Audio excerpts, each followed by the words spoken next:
is upload it to. Sorry. Now that we told them we were recording, I wanted to push the button. So we're recording this presentation. We will upload it to the 1B MAP YouTube channel, and we will send that link out as soon as that is uploaded. Sometimes it takes a day to pull the recording and get it straightened out to upload it there. But basically what we're going to go through today is I've got some reminders and a few updates on things that have been changed in the Medicare and U book or other things that you need to know for open enrollment. And then Melissa is going to take over. She's going to do some of the plan reviews, and Melissa is going to talk about the Inflation Reduction Act later in the presentation. So don't ask questions about that yet. That's going to come up at the end. Okay, so let's get started. First of all, here's the information that everybody wants to know. The Part A deductible for 2023 is going to be $1,600. That's the part of the deductible that is the part of the cost that beneficiaries pay when they are admitted to the hospital for the first 60 days of Medicare covered hospital care. There's an additional cost that we have on the slide here, $400 per day for days 61 through 90, $800 for days 91 through 150. The skilled nursing facility copay is $200 a day after that first 20 days. Remember that Medicare covers skilled nursing facilities for rehab after you're admitted and released from a hospital to a skilled nursing facility. Also, there are a few people in the country that have to pay a Part A premium. The vast majority of people in the country have worked at least 40 quarters, which is 10 years. So they have premium-free Part A deductible. But for 2023, people who have fewer than 30 quarters will pay a higher monthly premium. Folks who have 30 to 39 quarters or credits will pay $278 a month. And people who have 30 credits or less, their premium for Part A will be $506 a month. Now, all of this information is in the 2023 Medicare and U book, and you'll receive the slides, so you'll get the information. So here's the good news for 2023 Part B. They've actually lowered the monthly premium from that $170.10 where it jumped last year. The Part B monthly premium for 2023 will be $164.90. Also, the deductible has changed. That will be $226. So those are your updates. We actually got those Part B numbers a little bit earlier this year, so that's good news for us. Okay, here's a list of some things that you will find that are new in the Medicare and U book this year. There are COVID-19 updates in the Medicare and U book. You'll find those details on page 37. Medicare continues to cover coronavirus disease vaccines, tests, and booster shots for those who are eligible. And you can see eligibility requirements and that coverage in the 2023 book on page 37. This is exciting. New start dates for Medicare coverage. Beginning January 1st, when a person signs up for Medicare in the month that they turn 65, or in the 3 months after they turn 65, part of that 7-month initial enrollment period, their coverage will no longer be delayed. That used to be delayed beyond that 7-month period. Now their coverage will start the first day of the month after they enroll. That's if they turn 65 or those 3 months after. Of course, if they enroll in the 3 months before they turn 65, their coverage starts the month they turn 65. Kidney transplant and immunosuppressive drug coverage. Medicare is now offering a benefit that helps continue to pay for those immunosuppressant drugs beyond the original 36 months after a kidney transplant. Page 52 in the book has details on that. And it's important for us to know that people can get help paying Medicare health and drug costs. If a person has limited income, the state may be able to help. That's DHHS. Pages 91 through 96 of the Medicare and You book have some details on how to access those programs. And help in a crisis. Mental health and wellness are a high priority for everyone nowadays, especially after what we've been through with COVID, and they are that high priority for Medicare as well. So help is available in a crisis, not just for Medicare beneficiaries, but for anyone. You can call or text 988. That's been pulled out of the 911 system with people specifically available to help folks in a mental health crisis. Online chat is also available through 988lifeline.org. So this is information that you can share with beneficiaries as well as families and friends.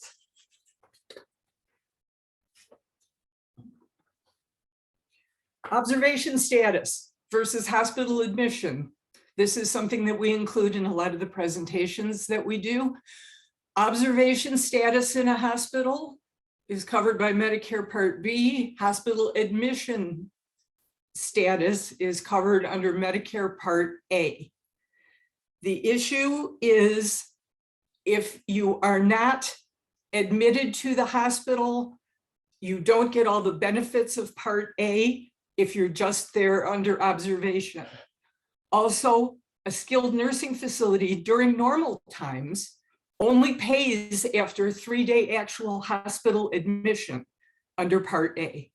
Also, prescriptions are handled very differently if you're just there under observation status. So it's very important to verify the admission status with a physician and with the hospital billing department to ensure that you have been admitted to the hospital, to ensure that the beneficiary has been admitted. So this is something when you're talking to people about original Medicare, you want to make sure that you'll mention that.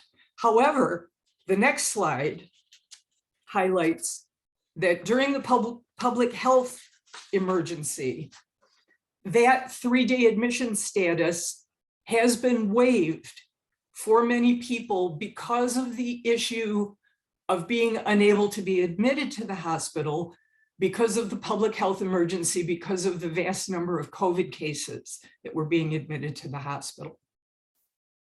So that benefit waiver period has changed. Again, you will get a copy of these slides, so you will have the details that are on these slides that explain that. And that information can also be found in the Medicare and You book.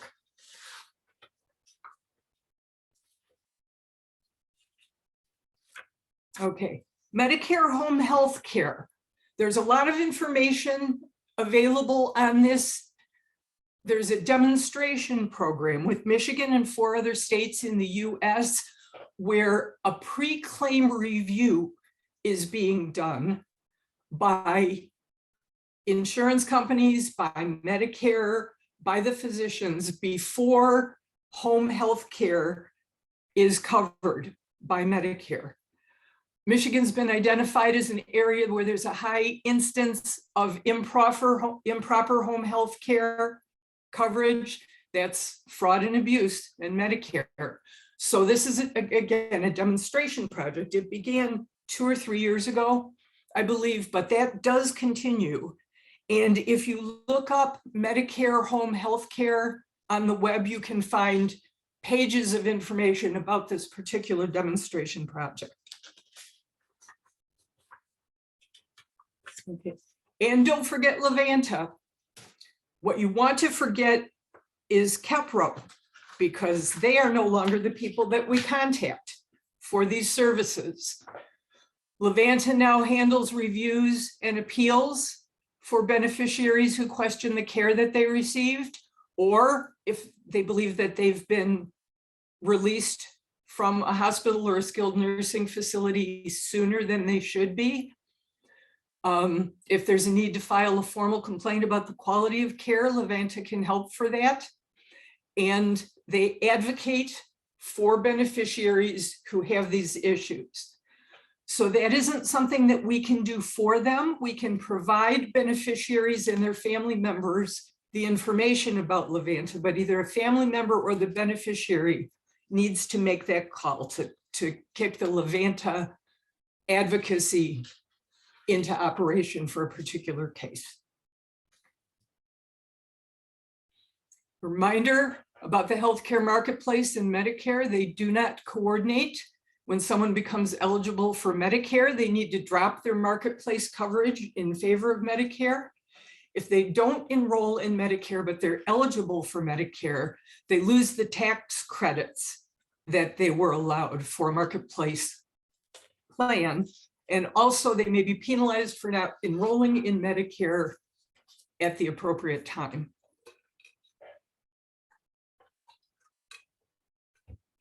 So we'll talk a little bit about the fall timeline, things that happen during open enrollment. Early in September, the Social Security Administration reviews LIS status and sends out notices. Plan updates are mailed to beneficiaries late in September, and also late in September, the Medicare and U books for the coming year are sent out. October 1st is when the Medicare Advantage plans and the prescription drug plans are let loose with their marketing efforts for open enrollment. On the 15th, I hope everybody knows that Medicare open enrollment begins. In the middle of October, the star ratings are updated for the plans, and we'll see those in the plan finder.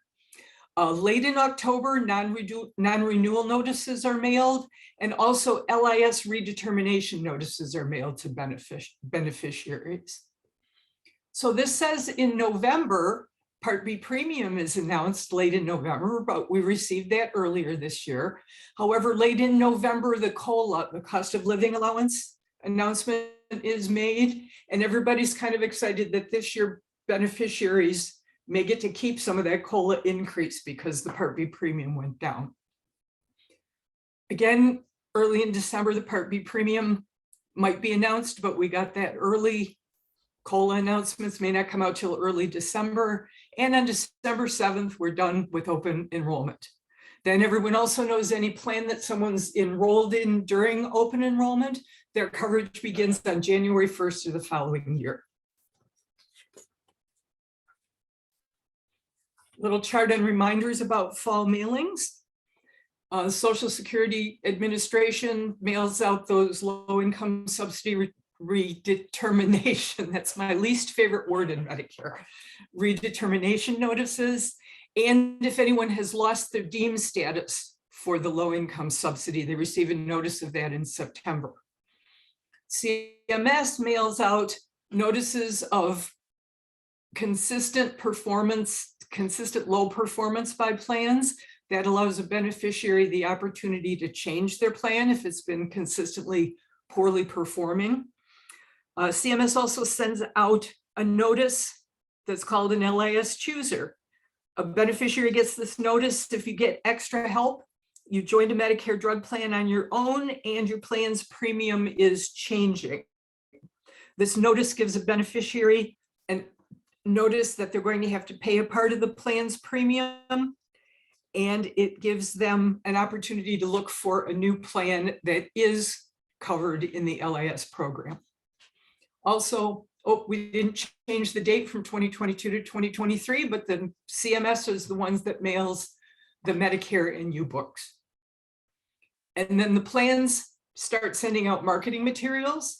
They send out their annual notice of change, plan updates, which beneficiaries should receive in September, and also plan non-renewal notices. Those are all mailed out in the fall so that people can make their changes during open enrollment.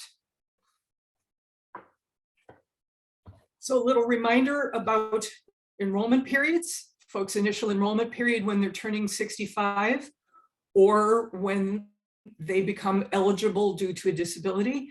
7-month period for turning 65 when a person's first eligible for Medicare.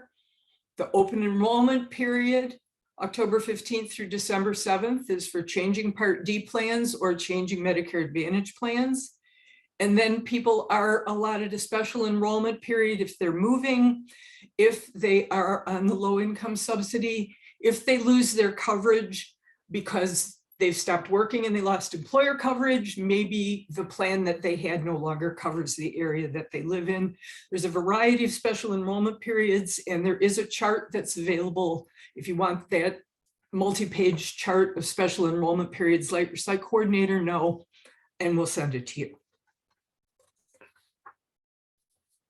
Reminder of the low performing plan special enrollment period. There currently doesn't appear to be any low performing plans for 2023, but it's important to know that to promote better plan quality and better choices, Medicare sends notices to those who are in a Part D drug plan or an Advantage plan that fails to get at least a 3-star rating. Then during that special enrollment period, they can choose a plan, beneficiaries can choose a plan that has either 4 or 5 stars. So CMS lets people know that that plan that they've been in is low performing and notifies them of the special enrollment period. But as we said, doesn't look like there are any of those plans for 2023. So when we talk about open enrollment, there is an open enrollment period for Medicare Advantage plans that is ongoing now.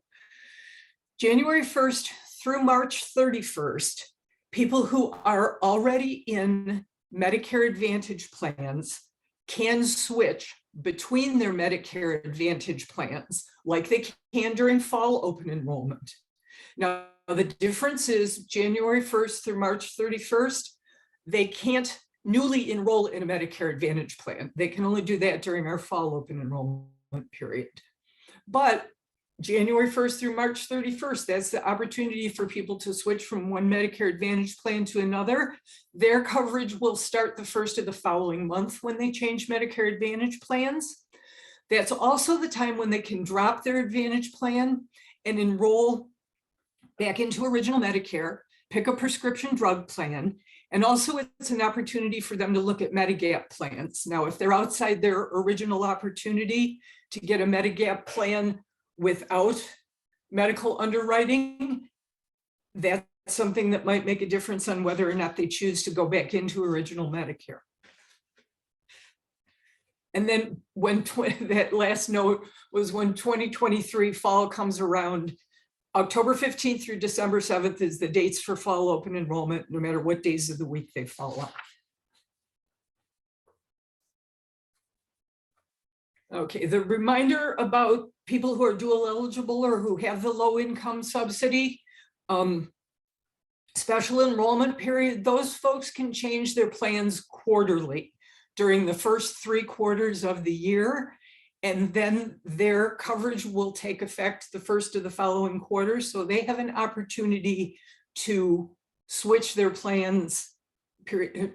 First 3 quarters of the year, I take that back. Their plan will take effect the first of the following month that they enroll. If they wait till the 4th quarter, which is regular Medicare open enrollment, and they make a change, then it doesn't take effect until January 1st of the following year. But this is a benefit that's given to folks who are dual eligible so that they can make sure that they have the very best coverage at their income level. Now, the one thing that's different about that, there are people who are deemed at risk. Those are people who have a proven history of perhaps abusing certain prescription drugs. That is not something that we have anything to do with, and it's not something that's all a part of the DHHS program. Those folks may be limited in when they can change their plans, because it also includes changing from a prescription drug plan, and they're trying to avoid having folks who are at risk change their drug plans every quarter and being able to get new insurance and maybe have access to things that they should be limited in having.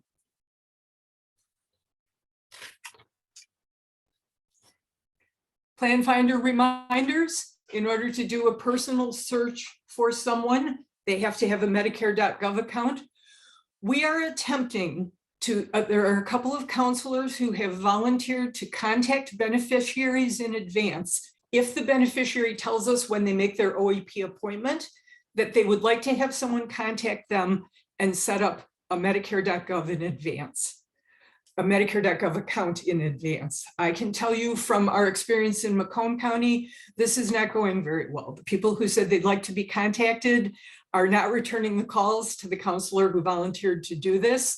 So while we made this effort, and we hoped to be able to promise you that a lot of people would come into open enrollment appointments this year with their Medicare.gov accounts already set up, that might not be the case. So kind of prepare yourself to need to set up an account for a person or two when they come to your open enrollment period. But these are the benefits of them having a personalized account. You can check their LIS eligibility. Their current plan is auto-loaded, so you have all of their information right at your fingertips. Username and password hint, write it down and include it in your client contact form when you do a report on that. It's my understanding that we now have clearance to actually put the username and the password in the client contact form. That had been protected in the past, but because it's been determined that ShipTools is secure enough, if you have a beneficiary's Medicare.gov account username and password, put them both in your client contact form. That makes it easier for you to help that person next year, for you or another counselor to look up their information in between open enrollment periods. And remember that you can choose to view plan data for 2022 or 2023.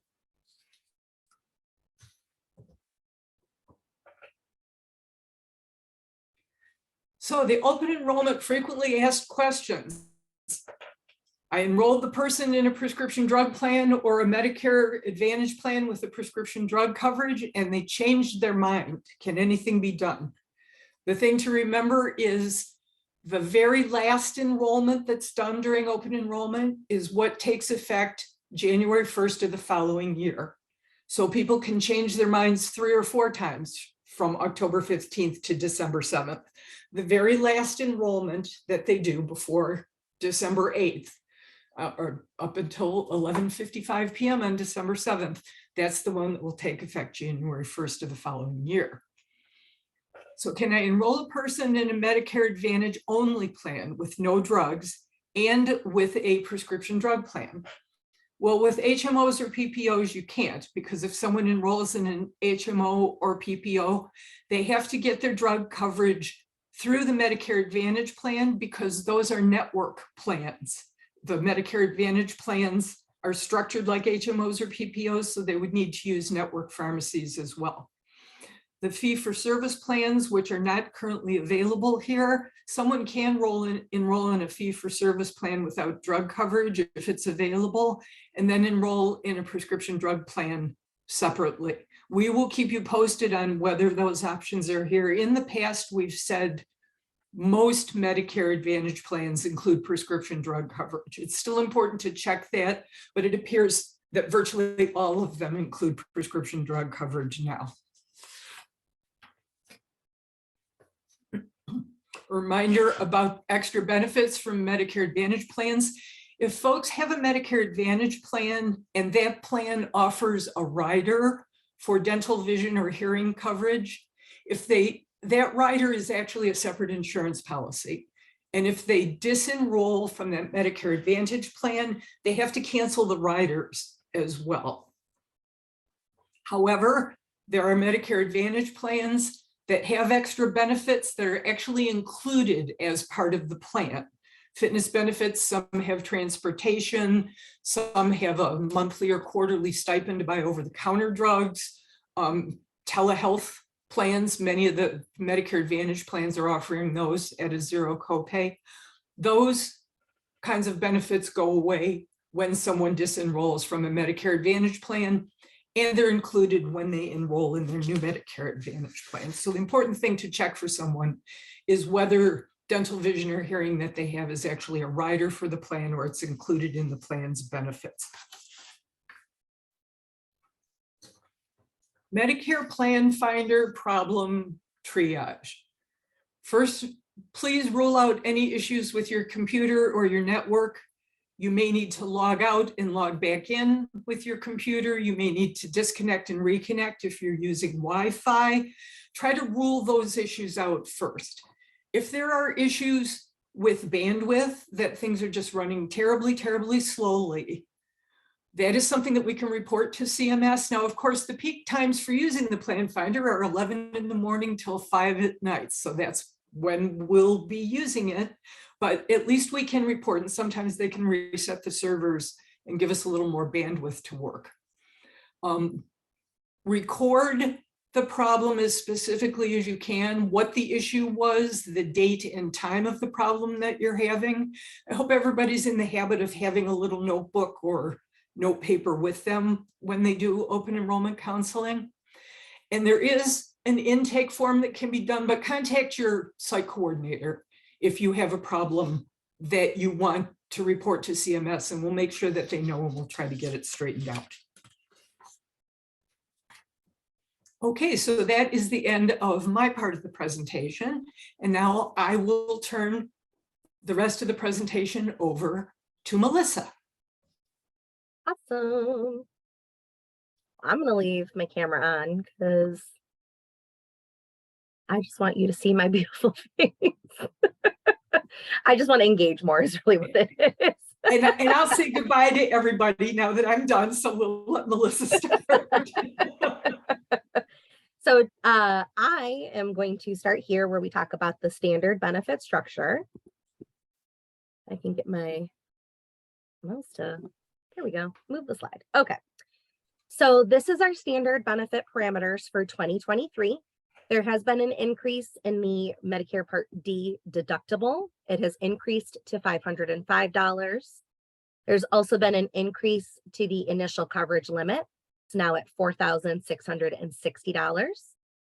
The out-of-pocket threshold before you reach the catastrophic area is $7,400. And then the minimum cost sharing in the catastrophic coverage phase is $4.15 to $10.35. There are really no discounts to the coverage gap. As you guys might remember, the coverage gap used to be referred to as the donut hole, and they closed it off a few years ago and made it so that the name brand and generics are both at a 25% coinsurance when in the coverage gap phase of Part D.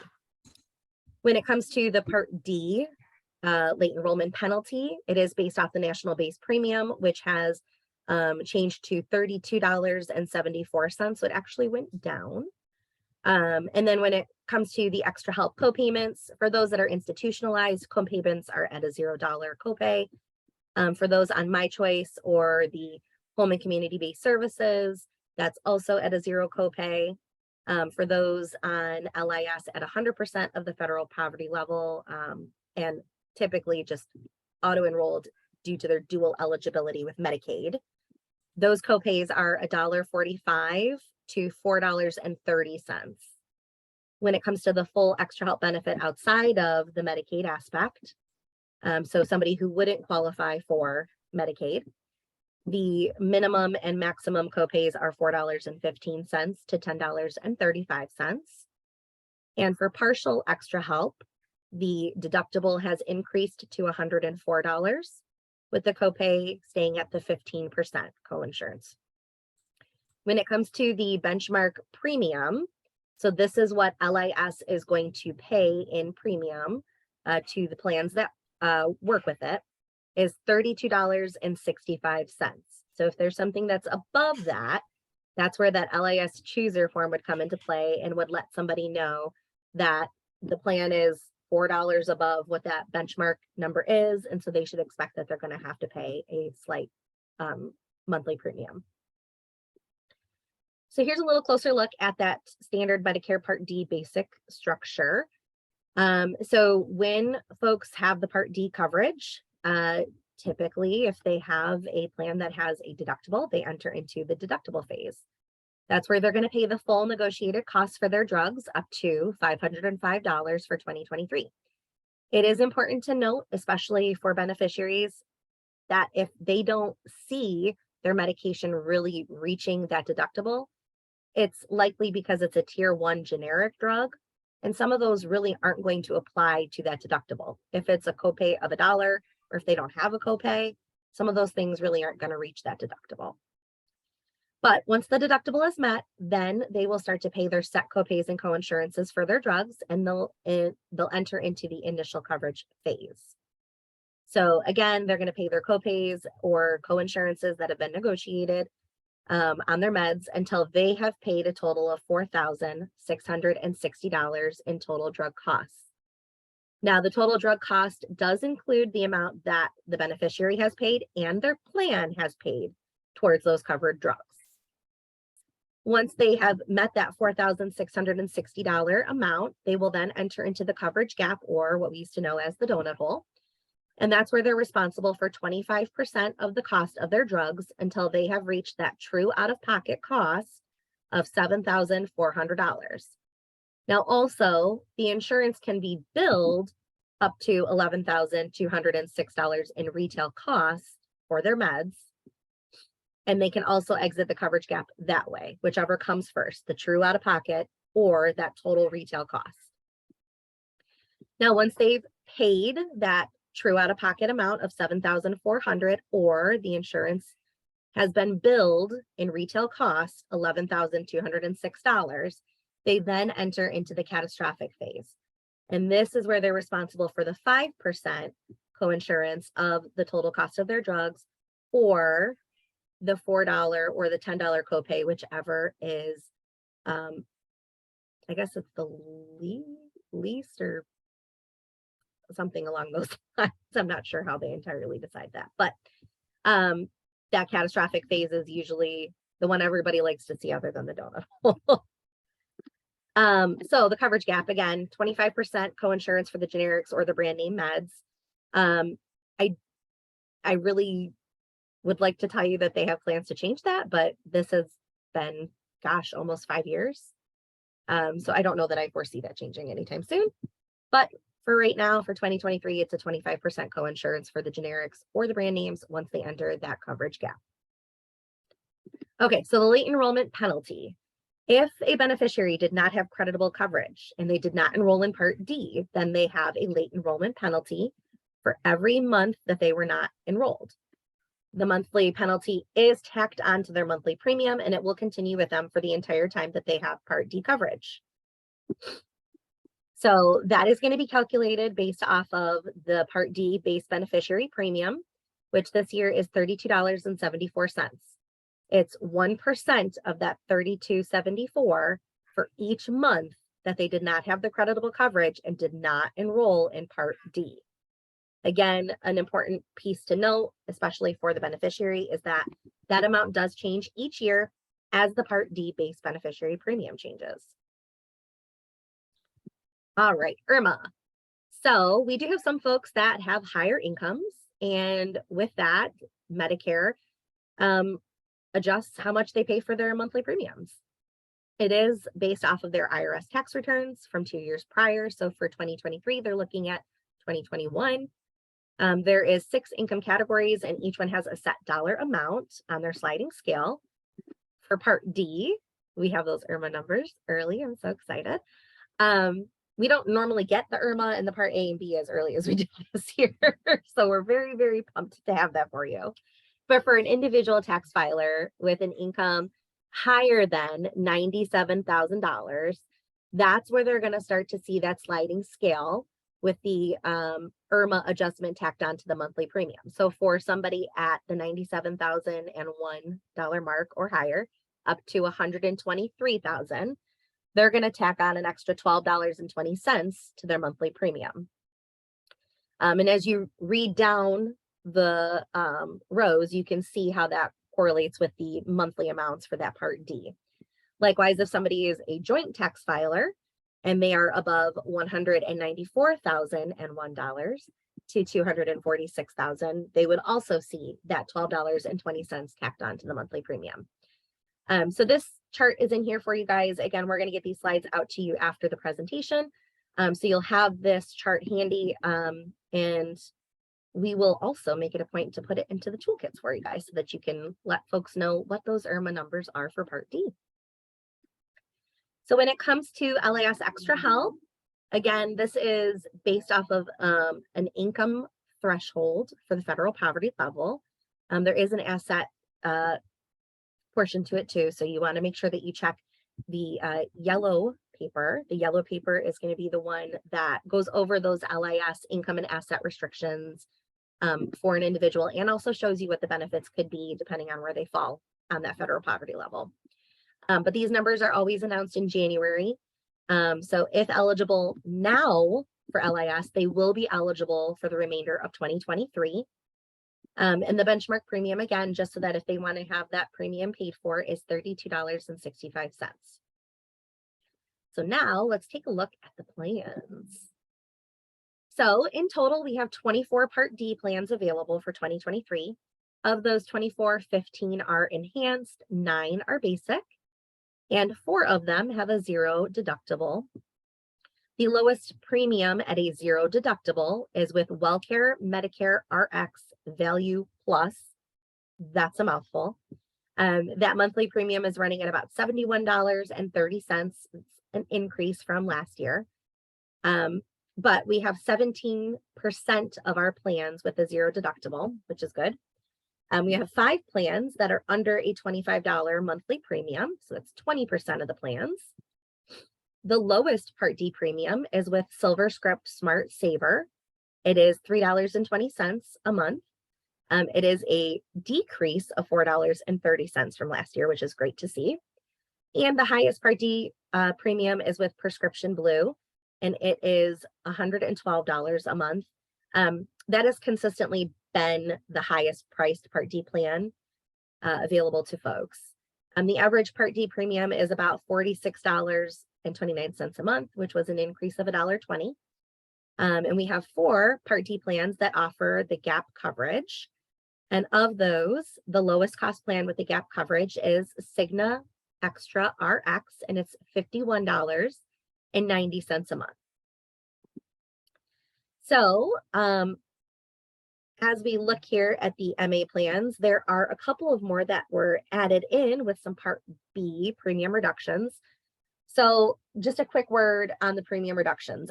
I know this was a huge thing last year. And it clearly still is this year. These are the plans that had the advertisements up. And it might not even have been the plans themselves. It could have just been, I don't even know, crazy insurance companies that were trying to just reel people in to make a profit while they enroll them. But these plans are the plans that offer the Part B premium reduction. So they put a portion back into the beneficiary's pocket, whether that's by making sure Social Security knows to not take out the full Part B premium, and making sure it stays in their Social Security check, or if it goes towards, a check that they send them directly, that's their discretion. But the give back amounts that they have are listed here on the slide. And like I said, we did add a few extra plans to that this year. Make sure as you're looking at these with individuals, even though they offer that give back amount, the biggest thing for a Medicare Advantage plan is A, can they utilize their plan where they'd like to receive their care? B, is it going to cover all of their meds? Not every MA plan is going to cover all of one person's meds. So even though they might be amped about a $65 give back amount each month, AARP Medicare Advantage Patriot might not really be the plan for them because it might not cover their inhaler or their Eliquis. So it's just really important to still do a comparison no matter what. And some of these plans do also list that it is up to a certain amount. So it's not a guarantee that they would get that full amount back.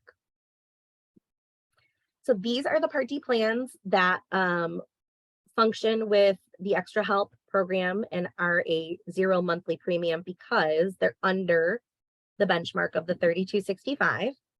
And it's the same as last year, nothing different. The biggest thing to note is just that if somebody in previous said, oh, I have Envision RX Plus, Last year, Envision RX Plus was changed to Elixir RX Secure.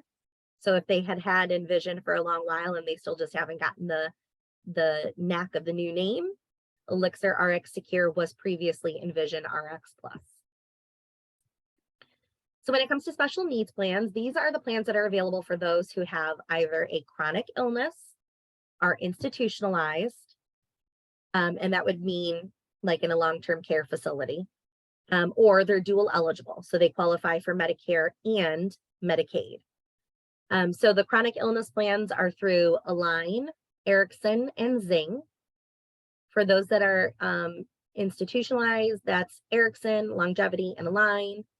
And for those that are dual eligible, you can see that we have the different counties listed with how many special need plans are available. For Macomb, there's 16. For Washtenaw, there's 15. Livingston, 17. Oakland, 23. Monroe, 14. And St. Clair, 12. That number continues to increase each year. When we first started with these special need plans, I remember when there was only 3 available in Washtenaw and 2 in Livingston. So quite the increase from prior years. When it comes to marketing, MA plans and Part D plans cannot market themselves as Medicare endorsed. They cannot solicit door to door. They also cannot call people on national and state do not call lists. They're not allowed to enroll people over the phone during a solicitation call. It does need to be 2 separate contacts. They cannot offer incentives or gifts that are going to exceed $15 in value. They cannot market outside of their service area. They cannot engage in activities to mislead or confuse beneficiaries. And they cannot conduct sales presentations or collect enrollment applications at health fairs. If any of this happens, where a beneficiary tells you, it needs to be reported. So you let your site coordinator know. They will work with you and they will get it reported to MMAP Inc. and get it reported to Medicare. So let's take a look at the Medigap.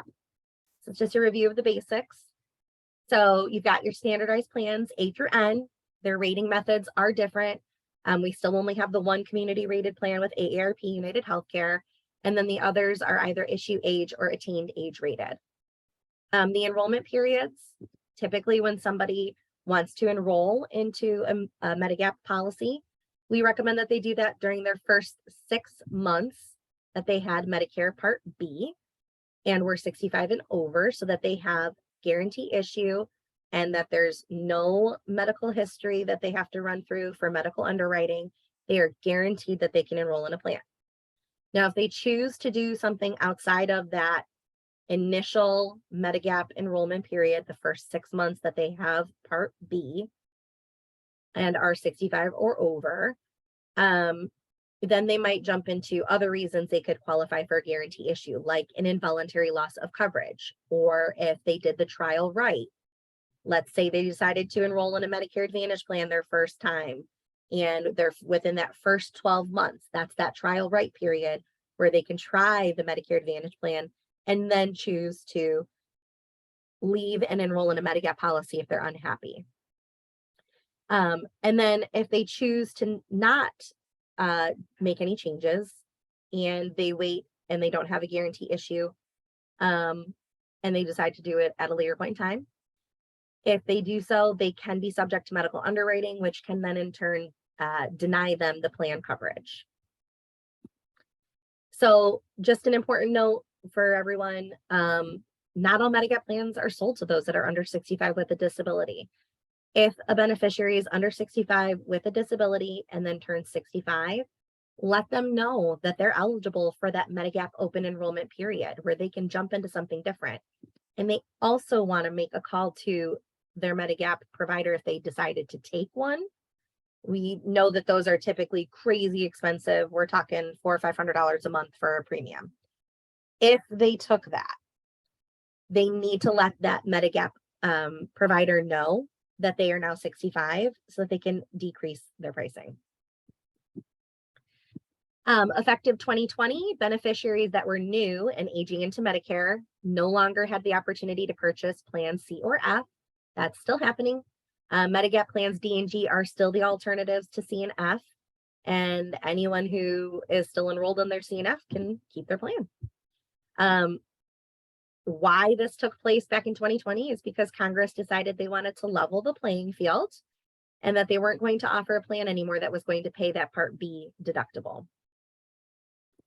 And this is a look at the chart that you'll see in that Medicare and U-Book, as well as in the Medigap guide that we have. And it just shows you that all plans, regardless of A through N, have to offer those 4 top basic benefits. So the basic benefits are the Part A coinsurance and hospital costs, the Part B coinsurance and copayments, the first 3 pints of blood, and the hospice care coinsurance or copayments. Anything on this chart beyond that, the skilled nursing facility care coinsurance, the deductibles, excess charges, whatever, all of that is considered an extra benefit, and you'll want to then continue down the columns to look at the different letters to make sure that the beneficiary is getting the coverage that they want. For the Medigap subsidy, we no longer have been able to do enrollments into the subsidy program. It was stopped as of January of 2021. Now they did reduce the monthly premiums each year, and sometimes they did it mid-year, but for this year, anybody who's 65 to 75 and has the subsidy still is only getting a subsidy amount of $25 per month.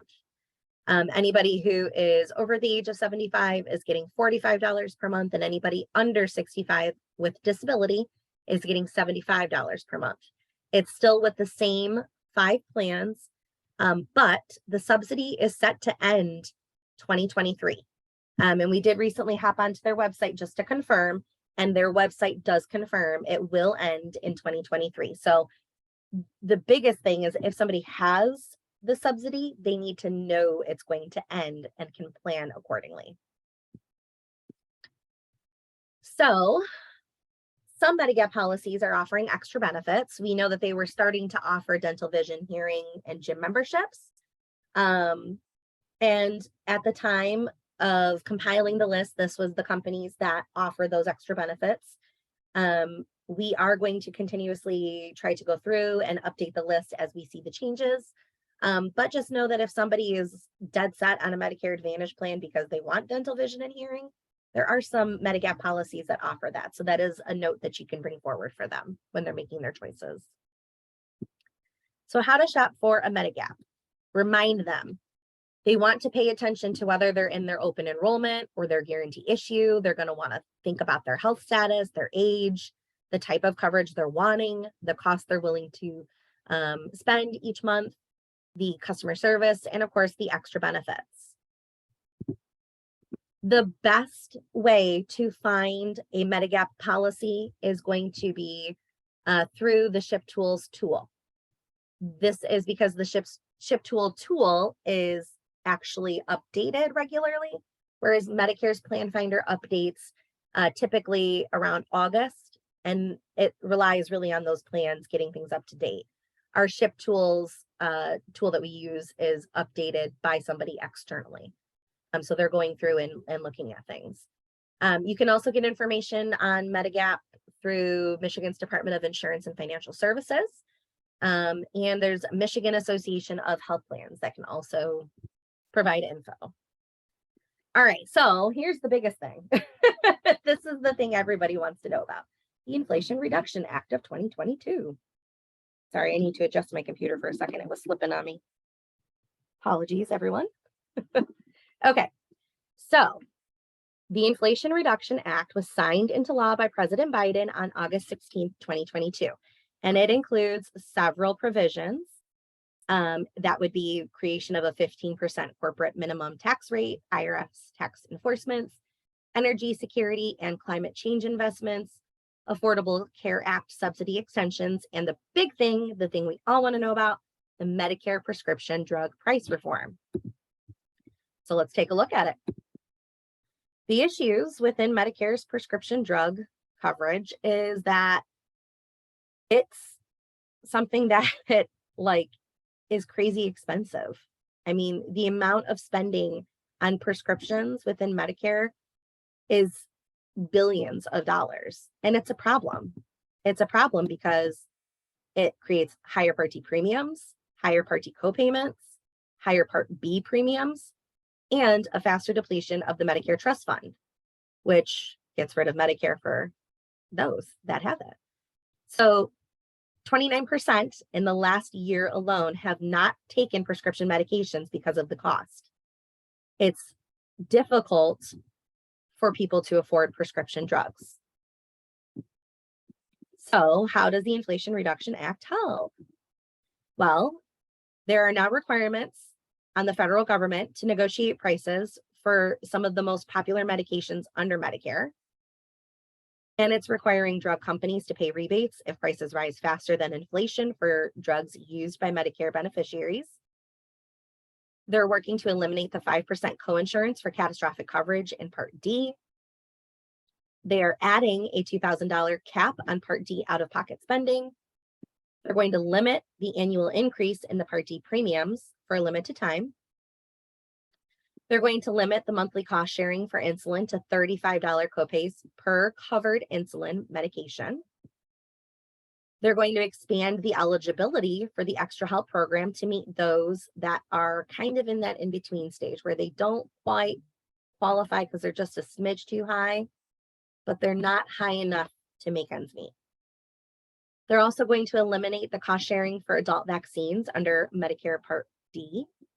And this is going to delay the implementation of Trump's administration drug rebate rule. So on a timeline, what we're looking at is that the drug company payment rebates, the insulin cap, and the vaccine copay reductions are all taking place effective next year on 2023. You can see from the slide that things are laid out and they go all the way up to 2029. And as you get into 2025, that's where you're going to see that $2,000 out-of-pocket cap for Part D. 2026 starts the negotiation of the Part D drugs. And you see that the negotiation of the drugs goes up in 2027 to 15. And then in 2028, we not only have 15 Part D drugs, but we're also looking at 15 Medicare Part B medications that are going to be negotiated. And then in 2029, it's going to be 20 Medicare Part B and D drugs that are negotiated on. In 2024, you'll see that expansion of the LIS eligibility. You'll see that elimination of the 5% coinsurance in that Part D catastrophic level. So for 2023 specific, the Inflation Reduction Act is requiring drug manufacturers to pay a rebate to the federal government if prices for single source drugs and biologicals covered under Medicare Part B and nearly all covered drugs under Part D increase faster than the rate of inflation. That's the CPIU. Price changes will be measured based on the average sales price for Part B drugs and the average manufacturer price for the Part D drugs. If the price increases are higher than inflation, manufacturers are required to pay the difference in the form of a rebate to Medicare. The rebate amount is equal to the total number of units sold in Medicare multiplied by the amount, if any, in which a drug's price in that given year exceeds the inflation adjusted price. So the base year for measuring cumulative price changes relative to inflation is 2021. The rebate dollars are deposited into the Medicare Supplementary Medical Insurance Trust Fund. So that's the Medicare Trust Fund. And they must pay the required rebate amount or face a penalty up to at least 125% of the original rebate amount. The legislation appropriates 10 years of funding of $160 million to the Centers for Medicare and Medicaid Services for implementing the inflation rebate provisions. So that's about $80 million for Part B and $80 million for Part D. Now, the inflation rebate provision takes effect in 2022 with the starting point for measuring drug price increases and the rebate payments beginning in 2023. So for Part D, the provision takes effect right away. For Part B, that takes effect in mid-2023.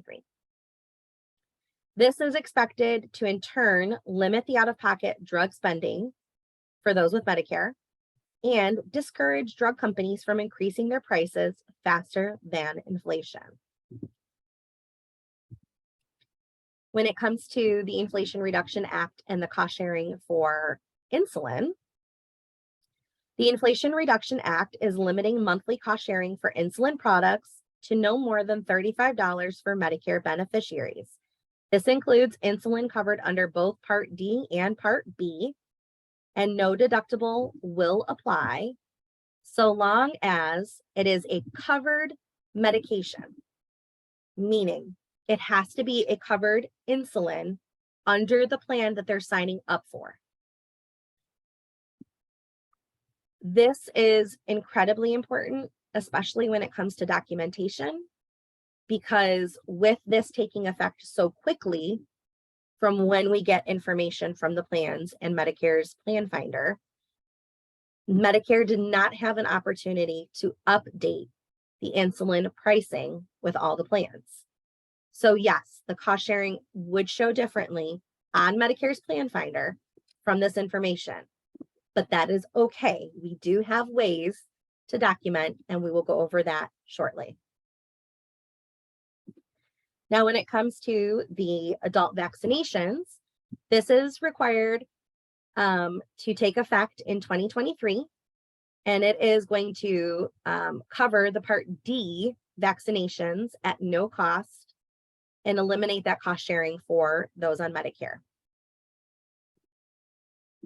Now we're going to look at the counseling tidbits. So calculating savings is the big one. So MMAP Inc. held a webinar, I believe last week, discussing their changes that they'd like for documentation.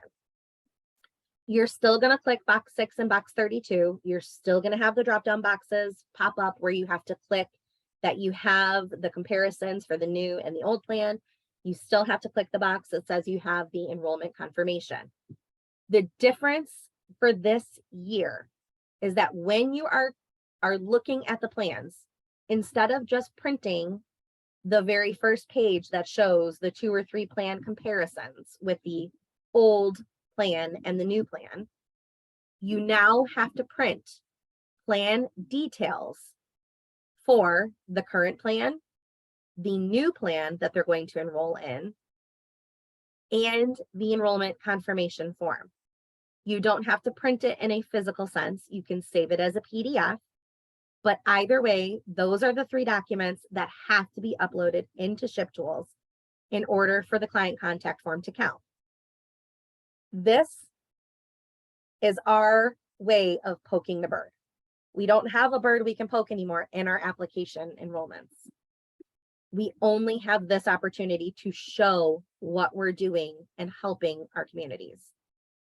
When you look at the cost, you're looking at what the current plan 2023 coverage would cost and what the new plan would cost. That's where you're going to get your before and after numbers. MMAP Inc. did ask that you try to match the pharmacies. However, we know that sometimes people decide to switch pharmacies when they're switching plans. They also asked that if you do that, if possible, and that is the big caveat word, if possible, try to mark that information on the form before you upload it. If you can't mark that information, that is okay. Place it in the notes. Make sure there's something somewhere for MMAP Inc. and our funders and Medicare to see why those numbers are listed the way they are. Now, if someone is new to Medicare, you're still going to do the full plan details, but you're going to look at what the retail cost of those medications are for 2023 under that new plan. That's going to be the before. The after is going to be what those medications would cost with the new plan, plus the premium for the remainder of the year, or the whole year technically. If they don't take any medications, the cost is $0 before, and whatever the 2023 plan cost is afterwards. Unfortunately, that would show as a negative number for us because it wouldn't be a savings, but we still have to account for the good, the bad, and the ugly. Now, as we were talking about the Inflation Reduction Act, I know this is going to throw a monkey wrench, and I am terribly sorry that this is what's going on, but it is what it is. When you are doing a plan search for an individual who takes insulin,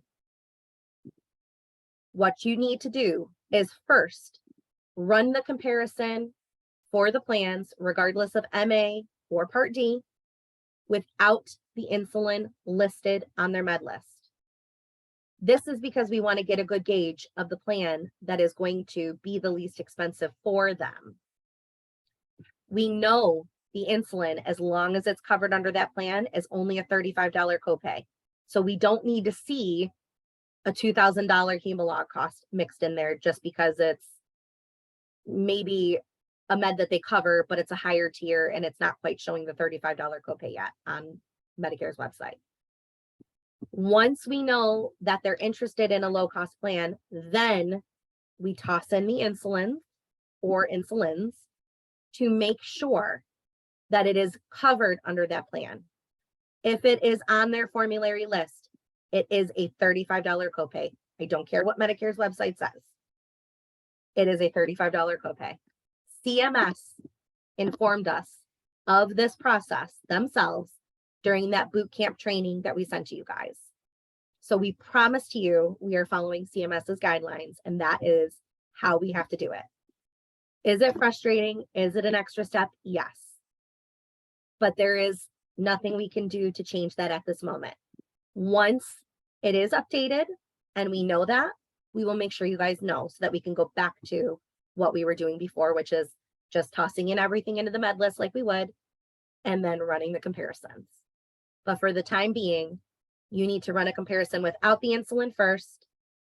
Once they find the plan they're interested in, toss that insulin back in to make sure it's on the formulary list. When it comes to logging any LIS enrollments or MSP applications and enrollments that take place, you still need to click the boxes on the client contact form like before, and the amount of savings will auto-populate once you've saved the client contact form. So you don't have to worry about putting in a number like you do for Part D or Medicare Advantage. And while we're on the topic of documentation, we're just going to kind of do a reminder and a refresher. This is the client contact form. I know this image is kind of wonky and small, but it's unfortunately the size of the slide. The client contact form has 10 sections total once you've saved it. When you're looking at it, it'll show 9. And that's because that box 8, MIPA, where it shows not MIPA or MIPA, it's an auto population once you've saved your client contact form. There are required sections that need to be completed before you can save your client contact form. If they're not filled out, you will get marked as incomplete on the form. It'll notify you. And if you went through and did an enrollment and were uploading all of your documents, you then have to resubmit all those documents again. So it's really important to make sure that you look and get all the required sections done. All the required sections are going to have a pink line on the left side of the boxes. So where it's going to show client information, where it's going to show the section 6, it has a pink line on the side of it here. That all is a part of that. Okay, so moving on to section 6. This is where you're going to have all the information that you need to click in. Anything you do with Part D, anything you do with LIS and extra help, anything you do with original Medicare, Medicare Advantage, Medigaps, Medicaid, other insurances if they're employed and they have employer coverage, or COBRA, any of that is going to be in section 6. But the most important topic that I really want to bring to your attention is SMP, the Senior Medicare Patrol. This is the healthcare fraud, error, and abuse. We are the SMP for Medicare, Medicaid beneficiaries. We are obligated to report healthcare fraud, error, and abuse. It is incredibly important that you are providing SMP counseling to the beneficiaries that you speak with. And it doesn't have to be an extensive, hey, this plan did this, now we got to report it to the Office of Inspector General. It can be, we want you to understand that healthcare fraud is a huge issue within Medicare. Do not share your information with somebody if they do not need it. Be mindful of who has your information. Don't reply to a card in the mail about durable medical equipment. If you need durable medical equipment, your doctor should be writing a prescription for it and would let you know. Those are the little things that you can do and say in counseling and still mark boxes in section 6 for SMP. If you do SMP counseling and you don't click a box in section 6, it will not be counted. And we want the credit for those SMP counseling sessions because that shows our funders and it shows CMS we are doing everything we are supposed to for these clients. Now, this is a closer look at what section 6 looks like for SMP healthcare fraud, error, and abuse. You can click things like Medicare Advantage fraud and abuse, Part D fraud and abuse, Medigap supplemental insurance fraud and abuse. You can even click marketing, sales, complaints, and issues. If you are not sure what to click something that's kind of generic, right? So original Medicare fraud and abuse, pretty generic. If you're talking to somebody about Medicare and you're not specifically talking about an MA plan or a Part D plan, and you're reminding them to keep their information safe, that's box 71 to me. You have to click the boxes in order to get the credit. Section 7 has another SMP box or selections to it. This is support to what you've selected in section 6. So if you want to still click something in section 7, you're more than welcome to. It gives a little more insight into what you went over, but you need to make sure you click section 6 first. So generally when I'm doing just general SMP counseling, I'll select whatever correlates in section 6, and then I'll select what correlates in section 7. So maybe it's box 71 for original Medicare fraud and abuse, and then box 84, because we just talked about general stuff. Those are the processes and the things you need to do when you're reporting SMP. You also need to make sure that you document your SMP counseling in the notes section, which is section 10 or 9, depending on how you're viewing the client contact form. If you don't put in information about what you discussed for SMP, MAP Inc. will delete your client contact form. It's not okay. It's not good. And we don't want you to lose that. Okay. The other important thing with notes is make sure that you're being objective, factual, respectful. And every client contact form needs notes. You can't leave it blank. Okay. So anything you click in section 6 has to be listed in your client contact form note. Client contact forms are really important because this is a record of who we serve. This allows our funders and CMS to evaluate how we're doing and in turn, really give them an idea of how they want to continue funding our program. And it's important because it's a continuity of care for our beneficiaries. You may not encounter the same person the second time around, and another counselor might. If we don't document appropriately and thoroughly, then we don't have all the information and we could double things, we could delay things. And it's not okay for that to happen for beneficiaries. We really need that continuity of care for them. Okay, so S&P documentation. We all have to do it. I know it's really frustrating because you guys probably hear it. I know my folks hear it from me every week when I send out the S&P news, but we have to do it for every counseling situation. And it doesn't have to be extensive. It can be a reminder of how to keep themselves safe. That is S&P counseling still. Check the boxes in section 6. If you want to select supporting boxes in section 7, you're welcome to do that, but it has to be section 6. And you have to include all of that information in your notes section of the client contact form. Okay. So just reminders, make sure you report every client contact in ShipTools, including the cost share savings, and that has to include those verification documents. You have to incorporate S&P, fraud and abuse education, into counseling with every client. I know, especially if we've worked with the same one 3 or 4 times. If we've got a few standard statements we can make in our back pocket, make one of them the first time, make one of them the second time, and the other one the third if you need to. And of course, if you haven't already, get with your psych coordinator, sign up for a Medicare open enrollment event. And if you're doing virtual counseling, your psych coordinator is going to send you your schedule, whether it's, for phone or Zoom, including any license information for Zoom to you for your OEP appointments.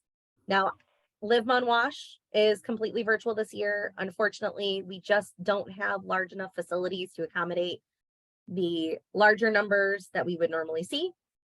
So for Live Mon Wash, we're going to do the same thing we did last year with getting our schedules to you. So you'll get them the day before, if it's a day during the week, if it's a Friday, and we have an appointment scheduled for Monday, you'll get that list on Friday.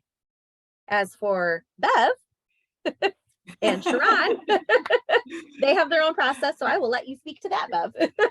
Yeah.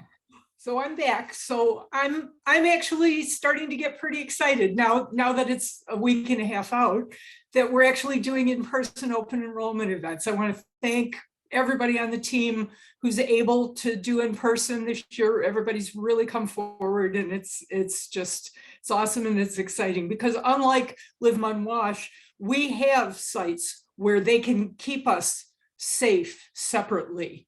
And we're not going with any more than 4 counselors per site. But I want to let you folks know, those of you who we did it together for years before COVID know how this works. But anybody who's got counseling appointments, you will get your list of what's going on next week, the Thursday or Friday beforehand.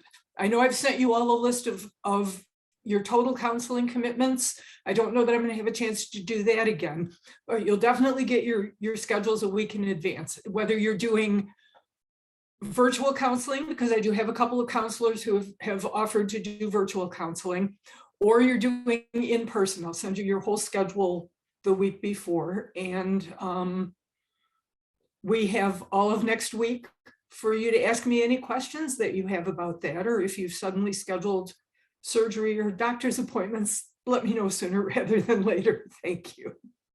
If you don't schedule surgery and you end up with something as an emergency, still let us know when you're able.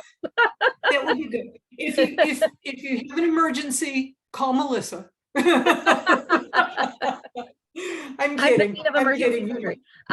So we work really well together as a team. We had the opportunity to have a coffee hour not too long ago, and I think we're all ready to give this a try. Awesome. Well, we're at the point where we're willing to take questions. I am going to stop the recording if I can, because I know some folks don't want to ask questions while we're recording, and that's okay.